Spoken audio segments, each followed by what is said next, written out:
Quantas cores diferentes conseguimos distinguir? Uma questão bem complicada. Para começar, nossa habilidade de distinguir cores depende de como elas são apresentadas. Observe, por exemplo, esses triângulos. Um deles tem uma cor diferente dos outros. Difícil distinguir qual? Mas usando um fundo de cor intermediária fica bem mais fácil, certo? Esse efeito, chamado crisping em inglês, é explicado pelo fato de nosso sistema de visão ser muito eficiente em distinguir contornos, mesmo com pequenas variações de cor. Mas antes de discutir quantas cores podemos distinguir, vamos falar um pouco sobre o que é cor. Cor é uma sensação gerada pelo cérebro como resposta à luz que entra em nossos olhos. E quando crescemos, aprendemos a associar palavras a essas sensações. Os olhos funcionam como uma câmera. Um sistema de lentes gera uma imagem onde ficam os sensores de luz. As câmeras usam filmes ou detetores digitais para registrar a imagem. Em nossos olhos, o sensor é uma camada no fundo do olho, chamada retina, que contém milhões de células sensíveis à luz. Temos dois tipos dessas células, cones e bastonetes. Essas células contêm uma molécula que muda de forma quando absorve luz. Essa mudança gera um sinal na forma de um pulso elétrico que é transmitido por células nervosas para o cérebro. Existem duas grandes diferenças entre bastonetes e cones. A primeira é que os bastonetes são muito mais sensíveis à luz que os cones. Quando está bem escuro, só os bastonetes respondem à pequena quantidade de luz coletada pelos olhos. Mas quando a iluminação aumenta, os bastonetes saturam e param de funcionar, como o ponteiro de um medidor que bate no fundo da escala. Mas, em compensação, os cones começam a funcionar. Assim, na penumbra, nossa visão vem apenas dos bastonetes. Mas com alguma iluminação, nossa visão vem só dos cones.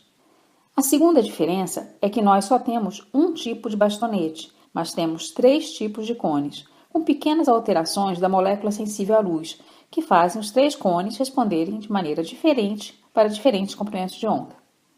Lembrando que o comprimento de onda é a distância entre 2 picos da onda, e cada comprimento de onda da luz corresponde a uma cor diferente. Um dos tipos de cone responde muito bem à luz azul, mas quase não responde às outras cores. Por isso, ele é chamado cone azul. O segundo tipo de cone responde melhor à luz verde e, por isso, é chamado cone verde. E o terceiro tipo é mais sensível à luz amarela, e ele é chamado de... não é amarelo. Ele é chamado de cone vermelho, porque dos 3 tipos é o que melhor responde à luz vermelha. Quanto mais forte a luz, mais pulsos o cone manda, mas a luz também pode manter uma intensidade constante e mudar de cor. E isso também muda a frequência de pulsos. Então, como sabemos se mudou a intensidade ou a cor da luz? E como conseguimos distinguir tantas cores só com esses 3 sensores tão simples? Usando uma solução engenhosa, comparando a resposta dos 3 tipos de cones. Vamos representar a frequência de pulsos de um cone pelo nível de um mostrador. Assim fica mais fácil acompanhar as respostas a uma luz. Sempre que a intensidade da luz aumenta, os sinais dos 3 tipos de cones devem aumentar na mesma proporção que a luz. Mas se a intensidade da luz ficar constante e a cor mudar, por exemplo, de verde para azul, o sinal do cone azul deve aumentar, mas o sinal dos cones verde e vermelho devem diminuir. Então, no fundo, toda a informação sobre cor vem dos 3 sinais dos 3 tipos de cones. Assim, quando o sinal de pelo menos um dos 3 cones varia o suficiente para ser considerado diferente por nosso sistema de visão, temos uma sensação de cor diferente. Mas como contar quantas sensações de cores diferentes podemos ter? Contar literalmente todas as cores que podemos distinguir não é um método muito prático. Então é preciso usar um pouco de matemática e trabalhar com os chamados espaços de cor.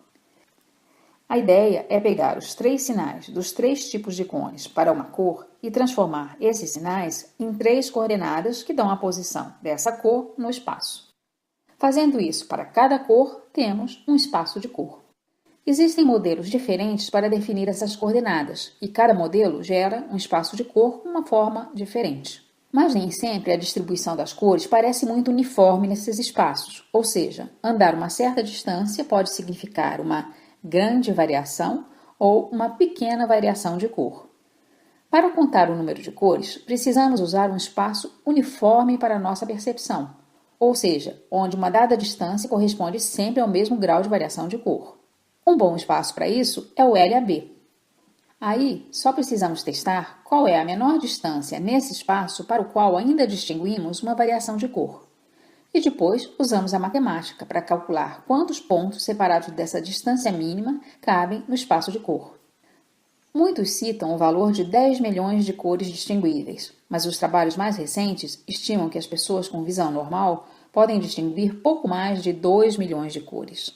E os daltônicos? Bom, para eles o número se reduz, mas vamos discutir isso num próximo vídeo.